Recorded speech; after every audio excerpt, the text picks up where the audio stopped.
Assalamualaikum warahmatullahi wabarakatuh. Perkenalkan, nama saya Pranda Arif Ferdian dengan akhiran NIM 120 dari angkatan 2023D.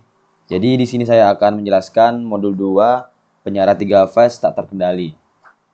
Jadi penyiaran 3 fase tak terkendali adalah rangkaian elektronik daya yang digunakan untuk mengubah arus bolak-balik AC 3 fase menjadi arus searah tanpa adanya kendali atau pengaturan sudut penyelaan atau firing angle pada komponen penyiarannya. Penyiaran jenis ini biasanya menggunakan dioda sebagai komponen utamanya, karena dioda tidak bisa dikendalikan atau hanya menghantar saat diberi tegangan maju, maka proses penyiarannya terjadi secara alami mengikuti perubahan tegangan input AC. Di sini ada ciri-ciri, saya akan menyebutkan ciri-ciri penyiaran 3 fase tak terkendali. Jadi yang pertama itu menggunakan dioda. Yang kedua, tidak bisa mengatur besar tegangan output. Yang ketiga, efisiensinya lebih tinggi. Jadi yang keempat ada bentuk gelombang output lebih halus. Dan yang terakhir tuh biasanya digunakan pada sistem power supply industri, pengisian baterai atau penggerak motor DC. Jadi di sini saya langsung saja untuk rangkaian penyiaran 3 fase tidak terkendali half wave beban R. Jadi di sini untuk hasilnya kita run dulu. Di sini saya menggunakan resistansi 35 ohm dan untuk VRMS-nya 380,3. Untuk IRMS-nya dapat 4,294, untuk VM-nya dapat 267,9 dan untuk VRMS-nya yang output mendapatkan hasil 259,9. Untuk VDC outputnya mendapatkan hasil 255,5. Untuk IRMS outputnya mendapatkan 7,426. Untuk IDC outputnya dapat hasil 7,301. Untuk gelombangnya seperti ini. Untuk Alpef yang beban R.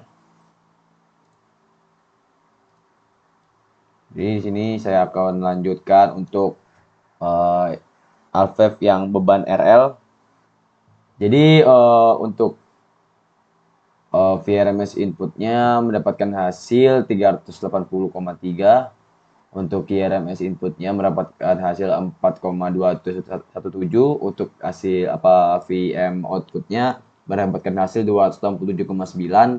Untuk VRMS-nya yang output mendapatkan hasil 229,9. Untuk VDC outputnya mendapatkan hasil 255,5. Dan untuk IRMS outputnya mendapatkan hasil 7,303. Untuk IDC outputnya mendapatkan hasil 7,296. Dan di sini untuk resistansinya kita menggunakan 35 ohm dan induktansinya sebesar 0,15. Untuk gelombangnya kita bisa lihat di sini. Jadi seperti ini untuk gelombangnya. Nah, jadikan gelombang sinus. Dan yang terakhir ada half wave beban RC. Untuk hasil VRMS inputnya mendapatkan hasil 380,3. Untuk KRMS inputnya mendapatkan hasil 3,324. Untuk VM outputnya mendapatkan hasil 267,9. Untuk VRMS outputnya mendapatkan hasil 249,9. Untuk hasil VDC outputnya mendapatkan hasil 255,5. Untuk KRMS outputnya mendapatkan hasil 5,808 dan untuk IDC outputnya mendapatkan hasil 5,651. Di sini menggunakan resistansi 35 ohm dan kapasitansi 0,01. Untuk gelombangnya bisa lihat di sini. Gelombang beban RC seperti ini ya untuk beban RC.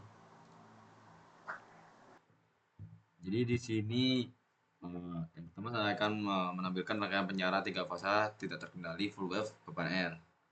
Di sini saya menggunakan RC dengan resistansi 35 ohm. Untuk VRMS-nya kita dapat 380,2 dan di sini RMS inputnya IRMS-nya dapat 11,93, untuk VM-nya dapat 267,9, untuk VRMS dapat 511,4, untuk VDC dapat 510,9, untuk IRMS dapat 14,61, untuk IDC-nya dapat 14,6.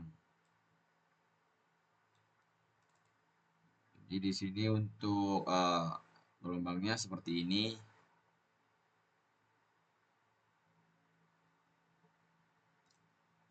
Yang kedua, untuk rangkaian penyiaran 3 fase tidak terkendali full wave beban RL.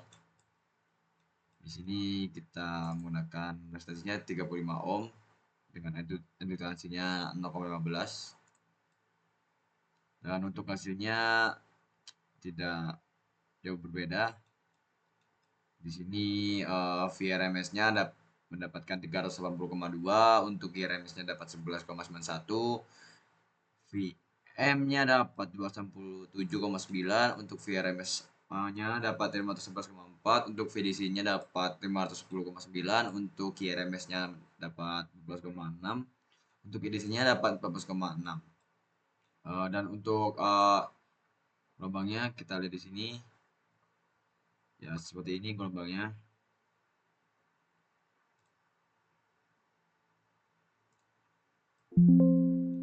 Dan terakhir untuk full wave, yaitu rangkaian penyiaran 3 fase tidak terkendali full wave beban RC. Jadi untuk hasilnya VRMS mendapatkan hasil 380,2, untuk IRMS mendapatkan hasil 10,48, VM mendapatkan hasil 267,9, untuk VRMS mendapatkan hasil 511,4, untuk VDC-nya dapat hasil 510,9, IRMS-nya dapat hasil 12,85, untuk IDC-nya dapat hasil 12,84. Untuk sesi berikutnya kita menaruh 35 ohm dengan kapasitansi 0,02. Untuk scope-nya di sini kita lihat untuk gelombangnya seperti ini.